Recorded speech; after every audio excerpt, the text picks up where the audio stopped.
We are not advocating for you to fire your salespeople, but we want you to think differently on how you sell your product or service.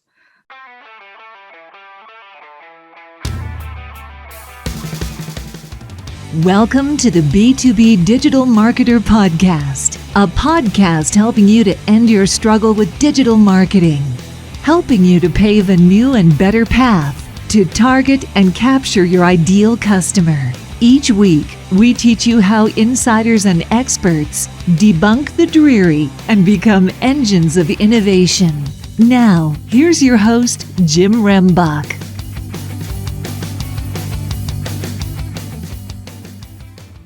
Okay, B2B DM gang. Hey, we're getting ready for a good discussion because we're going to talk about a lot of struggles that organizations have been going through for a couple years and have missed this boat. Maybe they can catch on to it this time.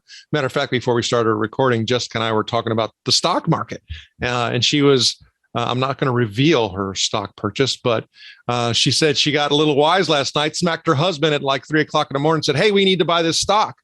Because it dropped 30%. I'm like, that's what we need to be doing. We need to be doing something that everybody else doesn't do because most people are, sitting there and buying high and selling low. No. We need to be smarter than that. So Jessica's going to help us talk through how we can, with our B2B sales, how we can double B2B sales with 0 salespeople. And you're probably sitting there and saying, yeah, right, hooey. Well, we're going to talk about how you can actually do it and how it's been done. And how even going back to 2019, an organization made a shift, and now they're helping other organizations do that. And it's in this book, Double Sales with 0 salespeople, how to optimize sales and marketing into one business development strategy that works. Now, in this book, and again, sometimes foreseeing, the future does happen, for some folks. And in the book, at the very beginning, it talks about the great pivot that the organization that she represents did in 2019. And here's what they were doing. They were using traditional marketing, attending conferences, going to trade shows, making thousands of cold calls, working referrals and doing all that stuff to grow their business. And they totally turned their world upside down. Because here's the reality, and we have to face it. If not, we face extinction, is that too many B2B organizations have broken sales and marketing systems. So Jessica, I have to ask, what is broken with B2B sales and marketing today? What's broken is the departments aren't working together. So you have the sales team and you have the marketing team, and they're not communicating. They're not using the same messaging. They're not using the same expectations that the clients came in the funnel with, and the sales are outlining something different. So it's a broken system. And we realized that in 2019, you mentioned the great pivot, that's what we call it. This was before COVID, which we were lucky to do before COVID, or we wouldn't be here where we are today. We realized that we were spending thousands of dollars on trade shows, that we're doing absolutely nothing. We were cold calling people who weren't raising their hand saying, yeah, this is the problem we're having. We were using a push strategy, and in reality, a pull strategy is what works. So we realized that at the end of the day, we said our cost of acquisition is $40,000 per client. That is way too high for a B2B organization and a marketing agency. So we said, what's not working? What is working? We took a huge flip. So we went online, we went digital, as many B2B organizations do, but we also fired all of our salespeople overnight. And we're not saying to do that ever. We're saying it wasn't working for us. Our best salespeople were the people in production, the people who are getting excited about Google Ads, about a design, people that had the passion about it. So those were the best salespeople at the end of the day. So I'm the one on sales calls some of the times when it comes to my specialties. And that goes the same with everybody else at Tulip Media. And at the end of the day, it's all about communication. So I know the back end of Google Ads or production. So I'm the best person to go forward to close that deal, to get that cost of acquisition down. And we did that in 6 months. So we went from $40,000 cost of acquisition to $4,000. And that's a huge difference when it comes to our bottom line too. Well, that is massive. And so before we get deeper into our discussion, let the B2B DM gang know a little bit about you and your background and experience. So I'm a lifetime long entrepreneur. I've been always very interested in entrepreneurship. I had my first business when I was 10 as B2B, door-to-door salesman for blueberries. That was my first business. I've been working ever since because I want to know the value of the dollar. My parents taught me that. I went to school for marketing and I have a background in design as well. So I help not only all of our digital clients with their strategies, but I also do a lot of their design work as well, because I believe it goes hand in hand. If it's not pretty, people aren't going to get their attention. So at the end of the day, I'm the creative director at Tulip Media Group. We specialize in print and digital marketing all over North America. We realize there is a broken system, like you said. It's frustrating, it's hard, it's confusing. There's so many new marketing strategies that are popping up every single day, and businesses need help. You need that third perspective sometimes to come and see and say, what you're doing right now isn't working, but if you have just a little tweak to your system, maybe we can get that working. Well, and let's be clear. So the tweak to the system isn't prayer, meaning that we hope and pray that the trade show comes back. Yeah. For the organizations that have been able to survive and weather, this massive shift, and like you're saying, they haven't had their great pivot yet because they keep going in the exact same direction. You talked about your background. It has a selling element, and even a creative element. And then the marketing, element is you guys talk a lot in the book about smarketing. So we have to ask, what is smarketing? So for some, it means smart marketing. For others and us, it means the integration of sales and marketing into one business development strategy. These two departments have to work together. So if a marketing person gets you into the funnel, the sales team is able to pick it up immediately and use that same language, that same process, and that same expectation that was promised in the marketing side of things. If you can't do that, that's where that system is broken. Oftentimes we have sales and marketing fighting, sometimes not having the same budget. So what we mean by smarketing is the integration. These teams are working together. There is no two departments. There's only one at the end of the day. Well, I mean, with what you explained, though, you don't even really have smarketing. You did away with the S part. We are the sales and marketing team. There is no differentiation anymore at Tulip. We have project managers who do the intro calls. We have myself that does some of the online demos. It's really about when that client or potential client comes in, who is best to serve them and who has the most knowledge in that area, because that's who the client's going to relate to. That's who they're going to respect and trust at the end of the day. And sometimes it's all about trust, especially in B2B. B2B is a hard area to sell in sometimes, and it comes down to experience, trust, and you have the best product. Well, as you're saying that, I'm starting to think about domain expertise and the value of domain expertise, and all the depth associated, with that, and so forth. Then I start thinking about, well, what does that mean for an organization if they're trying to grow and they need to add, people because of the growth? I mean, am I at risk if I move to this type of model, meaning that, I can't find anybody who has that depth to be able to execute in this new environment? And that's where you really need to look at what we call the machine. Justin Roth-Martin wrote a book called The Machine, and it's where you identify the parts of your business that need people and who works best in that part. So like I said about intro calls, we outline in our book the different steps we have in our selling process. So each person in each step is assigned to that step. So I'm in charge with another person on demos because that's what gets me excited. I'm really good at the middle part of a sales call, where some other people are good at the closing end of the call. So we identified our strengths and weaknesses in each part. And then if we realize that we're at capacity in certain parts, that's when we're able to start to hire for those areas.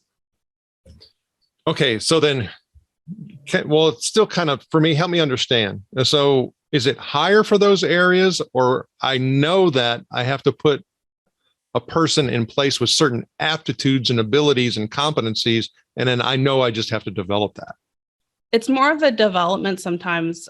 Just depends on the person. Some people are very comfortable in certain roles and others need to be developed. So for example, if we're hiring a production manager, that production manager is going to first get up to speed on that that job. But then later on, we're going to train them in our sales process too, because we want them to start to be a part of that. Because at the end of the day, that makes them stronger in that area as well, in their job as well. Okay, so then I start thinking of these self-imposed roadblocks that oftentimes people put in themselves, because let's face the reality of society and what their perception is of salespeople.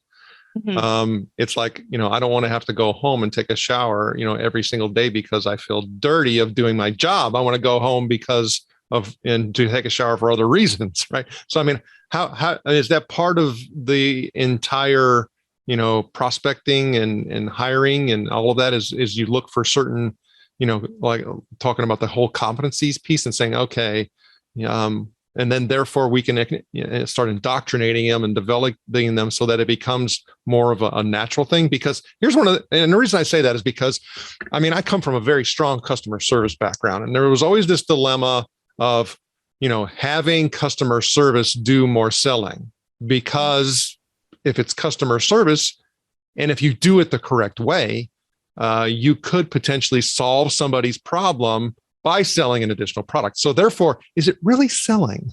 It's not. So for me, it's not selling. I'm just talking about what I love and do at the end of the day.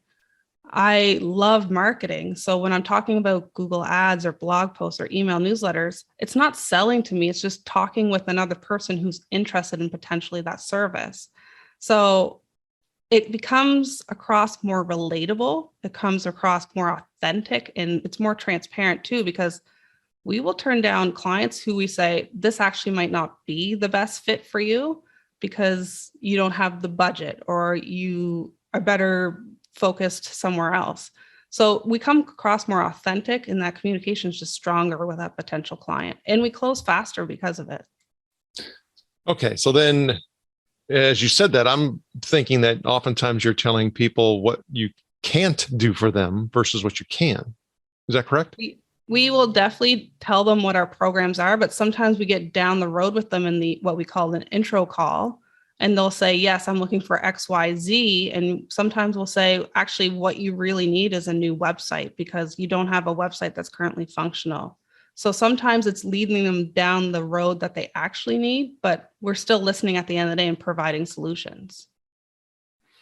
All right. So if you look at it you talked about that machine, and in the book, you talk about the sales and marketing machine.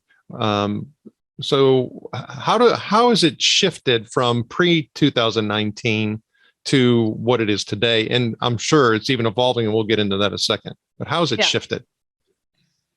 Quite a bit. So it used to be we would call everybody saying, hey, do you need this service? And our services has expanded since in the last 3 years as well. So we used to be a print only marketing agency where we did custom magazines for people all over North America, businesses all over North America. And it's now shifted into digital as well, because we evolved from that. We said, this is a need for us. And a lot of clients raised their hand, said, what you're doing for your business, we want you to do for ours as well. So we've shifted quite a bit, and our process has shifted quite a bit, because we used to call people, we used to send FedEx packages. I remember walking by people's desks and I just see hundreds of FedEx packages with our information on our programs that people weren't interested at the end of the day. They didn't raise their hand. They didn't have this problem that we were trying to solve. And that is a broken system in itself. So we were going to trade shows. Again, people weren't interested in magazines per se at that time. So we were going to trade shows and saying, hey, do you want a magazine? People are going, what are you talking about? I don't need that. So again, we're talking to people who aren't interested, who aren't our core customers. So since then, the 2019 shift, we flipped the switch. We went digital. We started doing some Google ads. We started doing a lot of content marketing. We redid our whole website. We rebranded too, because we were known as the print publishers for magazines. And now we get leads every day for not only digital, but print too. So we can kind of just sit back and let this machine work for us. We automated it so everything's online, so people can book a call with us right in our calendars. We can do a contact forms like most businesses do, but we made it so easy now for people to buy from us when they're searching for that problem online that they can raise their hand, reach out, and contact us in a second. Well, as you say that, okay, that sounds so darn simple, right? We can, anybody and everybody can do that. But, in the book, you talk about, again, going back to this machine, and you mentioned the word automation, but we also have to stop, because when we start talking about, discovery and fit and human relationships, you can't automate that. So what's wrong with B2B sales and marketing automation today? I feel like in B2B, especially, we work with a lot of B2B clients that they do need that trust. Most B2B can be a leap for some potential clients. So they do need that face-to-face interaction, like you were saying, or Zoom to Zoom interaction, I should say. So they need that handholding. So yes, have a great website, have a great marketing strategy, make it easy for them to buy from you or contact you at the end of the day. So when they contact you, you're ready to take that next approach and maybe have that phone call with them, maybe have that Zoom call with them, so that they can get to know you on a personal level just a bit more, so they can say, yes, these people know what they're talking about. They have a clear plan, and I trust them at the end of the day. Okay. So one of the things that you were talking about is the specialty areas and how people were involved depending on the prospect, or just say customer journey. And for me, I potentially, had a visual in my head of a lot of people on your side involved with it. I mean, and I started thinking about just the inefficiencies associated with that. Also from the client side, saying, you guys are so difficult to do business with because I've talked to 10 people, right? But is that the way it works or no? No, we wouldn't suggest 10 people ever. For example, in our process, there's usually around 2 people. So it's sometimes we call it the creative, and then there's kind of the production side of the person. Now, sometimes the co-author of this book, Andy Biting, who's our founder, he'll be brought in at late stage sales. And if it's a high value client or someone who just needs a little bit more reassurance, he'll come in at the last minute stage of the sale and just say, hey, I'm Andy. Great to meet you. Really excited to work with you. The girls have told us a lot about you. Can't wait to get started. And sometimes just Andy coming on that call like that, they're like, okay, yeah, this just gives me a bit more confidence in this team. I know it sounds silly, but it works every single time if we have just a little bit of a stuck with a potential client. But usually it's around 2 people. We don't want to inundate potential clients with too many people, because like you said, then they start to be like, oh my goodness, how many people am I going to be working with? Who's my point person? No, we kind of try to keep it simple in terms of there's a production person and then there's kind of a creative side to it as well. So if you were insurance, you'd probably just be talking with one broker who specializes in that insurance area. If you were talking with maybe a home designer, you're probably going to be talking with the designer and maybe even the person who puts the plans together. So, because the designer is going to get really excited about your space, and the planner or the whoever you want to call them giving you the detailed plans of what's going to be happening as well. Well, as you're saying that, I start thinking about do you work yourself into the exact same model it used to be? And let me explain, is that, well, if I'm focused in on growth and I'm putting, more and more prospects, into my funnel, I think you guys even say hopper. Hopper. Yeah, your hopper. But if I talk about putting more people into that, then it becomes where you're only doing the servicing part, and understanding the domain area for a very small amount, because you're working so many of these other, opportunities. And I start saying, well, then you're a salesperson again. You went right back into the exact same model, right? So there's this division, because now I can't do all the selling stuff or I can't do all the creative work and all of this other work because I'm doing all this work. Don't you kind of find yourself being back where you were? No, actually we don't. So the machine goes very well in hand with finding your core customer, because if you try to throw and get everyone's attention, that's going to keep you busy with unqualified leads at the end of the day. So our sales hopper went from, back in 2019, we had like 100 people in our hopper of people who didn't really care about what we were offering. Now we have 10. So these are 10 people who are qualified. They've raised their hand that they're in different parts of that sales process or that machine, that we can spend the time off and on when they're ready to talk to close them. So I maybe spend maybe 10% of my week doing sales, and I'm doing quotation, sales initiatives. The rest of my week is doing what I love, which is marketing and creative and helping those clients who have closed get started on their journey. Okay. So then is this a scenario where I can expect? So let me take a step back and I start looking at organizations of size, and you look at, okay, well, if I am an organization and I'm only having let's say annual revenues of $15 million, hey, that's a workable model. But hey, I have bigger aspirations. I want to be an organization that is 100 million, 200 million, and so on and so forth. Again, do you find yourself getting right back into this right same model? Is it's like, okay, well, really, this is kind of a model that's only going to work for organizations that are about a certain size? No, we work with organizations that are in the 50 million or 500 million. So sometimes you're not hiring salespeople, you're hiring the new production managers, you're hiring the new insurance brokers. So the more sales you have, the more brokers you need, or designers or production managers that love what they do, don't mind talking about what they do, and will be part of that machine all day, every day. So you're not hiring more sales, you're just hiring more of your employees that you need in that area. This is really it's one of those kind of talking about, going back to, again, the great pivot of 2019. This is thinking quite differently because if you look, what I hear, I do peer roundtables, and I have a group of almost 2,000 revenue and salespeople that are part of our peer roundtable meetings, and we meet twice a month, and people join when they can, and we have some awesome discussions. And one of the things that I hear a lot is people saying it's hard to find good salespeople. It's hard to find good salespeople. So, and when I think and talk to you, I start thinking well, why are you even looking? Maybe you need to look very differently. Do your pivot. Your best salespeople could be there's a lot of B2B listeners right now. Your best salespeople could be in the other side on your marketing team. They could be in your logistics team. They could be in your HR. It just depends on what your B2B is selling. But your best people are the people that are doing this stuff at the end of the day. I remember one of our employees went from sales to production.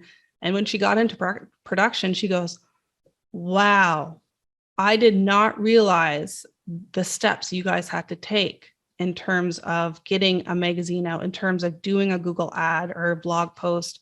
So when she moved to that production management, or production, like we call it, she got better at selling, actually, because she realized the process and how things worked. So when she was talking to a consumer or a potential client, she was just much more informed, and it created a better rapport with that potential client. Well, I mean, as you're saying this, I'm like, okay, so maybe my client and customer success people, and my production people are the ones, that I need to be looking to, more so than even, like you were saying, the HR folks, or someone who's just like very removed from the customer and they're doing, support operations. Because, hey, I know how customers have interacted, and I know how, customers have worked through. Because, I mean, when you start talking about any organization, like you had mentioned, oh, I didn't realize all the steps you had to go through. Organizations don't realize all the things that they have to do in order to receive service from another organization. It's like, oh, okay, well, this is what we can do, but you got to do this. Like, well, wait, what? I got to do that? Well, yes. I mean, that, for this to work, you got to do that on your side. I can't, and that's something that I can't control or manage because it's on your side. It makes it, quite interesting from that perspective to look at, what can be, where the most value can happen here. And then also, gain those efficiencies, like you're talking about in creating and I wrote down here, how to create a business development assembly line. Yeah. Okay. So explain that a little bit.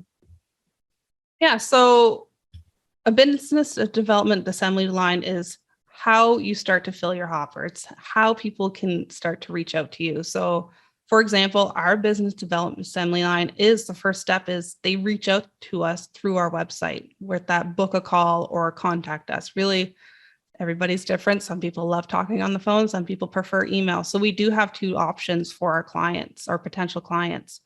The next is that intro call. We want to make sure that they're a qualified lead and just get a bit more information before we even suggest the next steps. Now, this is different for every single B2B business that are listening right now. So you might not need an intro call depending on what you have. You might not need a demo, which is the next step in our assembly line, which is usually with myself and another person because we're the ones that are getting excited about your project and fueling your excitement. Sometimes we have a strategy call. We send out a proposal.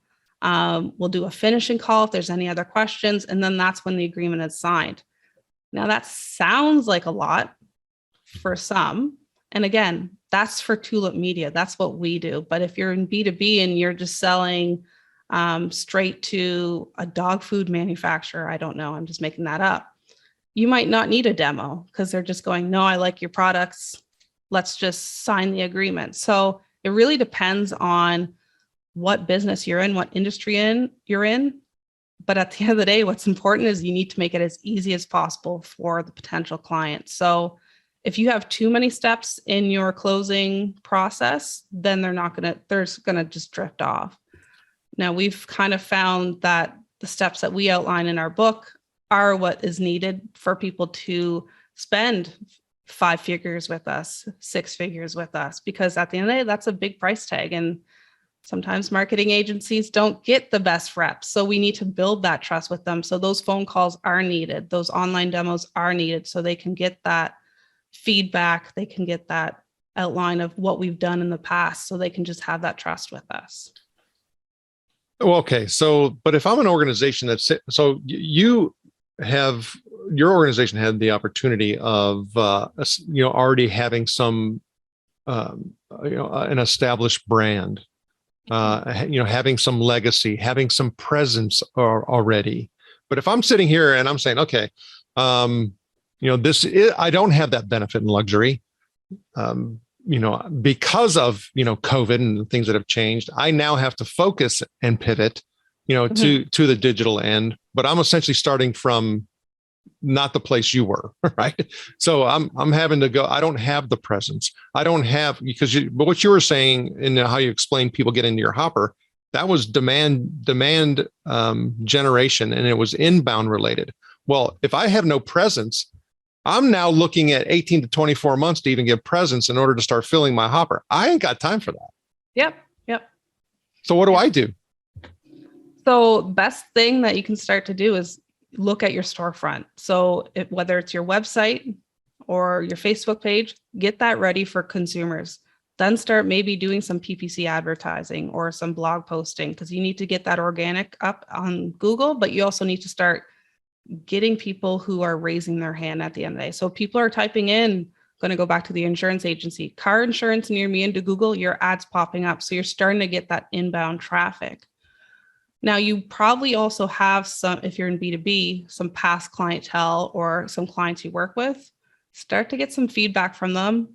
Actually, a lot of you were mentioning that we had a reputation. We had a reputation in print in 2019. We did not have a reputation in digital at all. So we actually went back to all of our print clients and say, hey, this is what we're doing. We're doing digital now. And we upsold our print clients.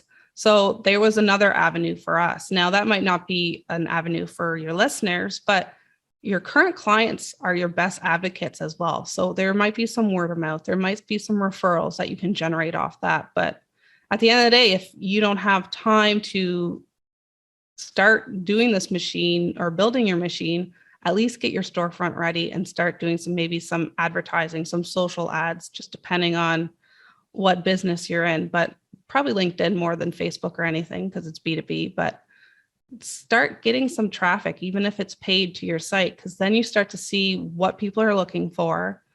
Look at what your competitors are doing. Don't copy them, like I said in the book, but peek behind the curtain and see how your competitors are getting client, doing a keyword strategy. So there's a lot that you can start to do, baby steps. A lot of our clients say, oh my goodness, this is a lot. And we say, let's do baby steps first. Get your website up and running. Get your website ready to convert using StoryBrand methodology from Don Miller. And we get going from there. So, you and I have heard of and are familiar with, StoryBrand. I don't know if you personally are certified in the StoryBrand method. I am not. But I am familiar with the StoryBrand method. I have a lot of the content, but maybe it's appropriate for you to explain a little bit about what the core fundamentals of the StoryBrand method and methodology are. Yeah. So we are actually a certified agency, and I'm personally certified as well as a StoryBrand guide. So that term comes from Building a StoryBrand by Donald Miller. And in it, he outlines a 7-part framework where you identify your character, what their problems are externally and internally. You talk about the plan, what you're going to be giving them in the next steps, kind of like a machine. You talk about your guidance, so your empathy. You show them how you're authoritative in that space. So that can be testimonials. And what this book has helped us significantly, especially in 2019. What it does is it helps you create clear and impactful messaging in all your marketing initiatives, especially in your website. But the beauty of the StoryBrand methodology is it's not just your website, it's everything you do. So your Facebook posts, your LinkedIn posts, it affects how I speak with you, Jim, at the end of the day, because I'm now thinking, be like, what's Jim's problem? How can I solve it? And I'm giving you a solution as I talk. So the StoryBrand methodology is in the foundation of everything we do with our clients, and we've seen great success from that. So, and I think you hit on some really key points for folks to really connect with in regards to, how do you start seeing through the eyes of your prospect, right? And it keeps it top of mind for you. Because I even this morning when I was having a conversation with somebody and was asking them about, what's problems are you solving for? Immediately they started talking about things that were about them. Well, we do this, and that's not what I asked you. But we've been conditioned to do that, and you have to be really careful. What perceptions you're creating with people when you actually communicate in that manner. So if when you start talking about that as an example, what oftentimes do you see people doing? It's like, nope, that's through your eyes, not their eyes. What do you see people most often doing? Don says it best. What people do often is they make themselves the hero of the story and not the client. So if I'm, again, going back to that insurance broker, I'm saying, listen, I know insurance is a headache. It's frustrating. It's boring. Here at Blank Insurance, we're here to help make this process as easy as possible. So we're going to make sure you're covered. And at the end of the day, you have peace of mind that you're covered. So at the end of the day, you're talking about that problem, you're empathizing with them, but you're making them the hero of the story. And a lot of us do talk about, hey, I've been in business for 40 years. This is what I'm really good at. But on the flip side of that, we need to be saying, hey, we get it. Marketing stop wasting time on marketing that's not working for you. We realize that it's confusing. There's a lot to be doing. Let us help you at the end of the day. So we want to flip that narrative, like you were saying, to say, we get it. We understand. We're here for you. We're going to help you through this. This is why we've been in business for 10 years now, and we've helped thousands of clients in this area. So again, it's empathizing with the client. Well, but just like you said too, it's like, okay, that's my storefront, but then what happens when they come through the door? I've got to carry that all the way through, even to the point where, in the book, you guys talk about, the whole, client onboarding process. So it's like, okay, it's not just, hey, we got a prize and we've got a contract, is that we also have to now start talking about, all right, let's go ahead and, do something that's unique, that is conveying that they're important to me and they feel that they're important to me. in the onboarding process. Talk a little bit about that. Yeah. So as a lot of B2B listeners know, and as you know, getting a client's one thing, but keeping them is another. And it sucks when you lose a client because all that work you've done previously, you're back to square one. You have to get 2 clients now to grow. So we realize onboarding and retention is just as important as to bringing in new people. So we're keeping those expectations that we set in the calls that we had with them on their demo. We're making sure that we have full transparency. So one thing that I don't think was in this book from a few years ago is we now have report cards. It sounds like we're in school, but we send them weekly and monthly report cards saying, hey, you're up in this, you're down in this is why, and this is what we're doing to fix it. We're very transparent with our clients because we want to keep them for the next 10 years. We have monthly calls with them because, again, that open communication is so important. As you know, in marketing and business, things are constantly changing. So if you don't know what's going on with your clients, then you can't help them at the end of the day. And I think a lot of B2B listeners can attest to that and relate with that is if you don't keep up with your current clients or just keep that rapport between you, then you have a chance of losing them. So as I'm sitting here thinking, I'm wondering when you start talking about, and I know we talked about the pivot and looking at things a little bit differently, but is it also a scenario where we're going to see if more and more organizations start taking this particular approach, are we going to see less of a need for salespeople altogether? Or is that there's only a few unique organizations that could really capitalize upon this? So therefore, you have to find the right fit and see if this model would work. I think you need to find the right fit and see if the model works. Not everyone's, and we say this in the book a couple of times, we are not advocating for you to fire your salespeople, but we want you to think differently on how you sell your product or service. That's all we want you to do at the end of the day. So we're not advocating to fire your salespeople. Any salesperson listening to this, that's not what we're doing. We just want you to think differently and say, is this my strongest suit doing intro calls? Is it my strongest? Am I better off doing closing calls? What at the end of the day gets you excited about this process that you're doing in your business? Because that is where you are probably needed the most for your business. Jessica, Embree, some great insights that were shared. So how do the B2B DM gang, how do they get in touch with you? So they can go to tm.media/double sales. And there they can get a free chapter of the book. They can buy the book if they're interested, or if they just want to schedule a call to talk through anything about anything, they can schedule a call with myself or Andy. Jessica, Embree, thank you for sharing your knowledge and wisdom. We wish you the very best. Thanks, Jim, for having me.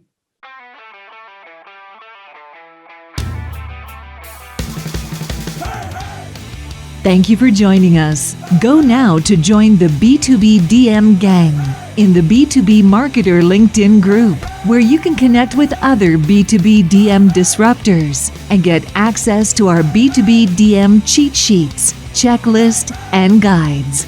While you're at it, if you found value in this show, please help by going to iTunes to rate, review, and subscribe. And share the show on all of your digital platforms. Be sure to tune in next week for our next episode. And always remember, you can automate your lead capture, but you must lure your lead.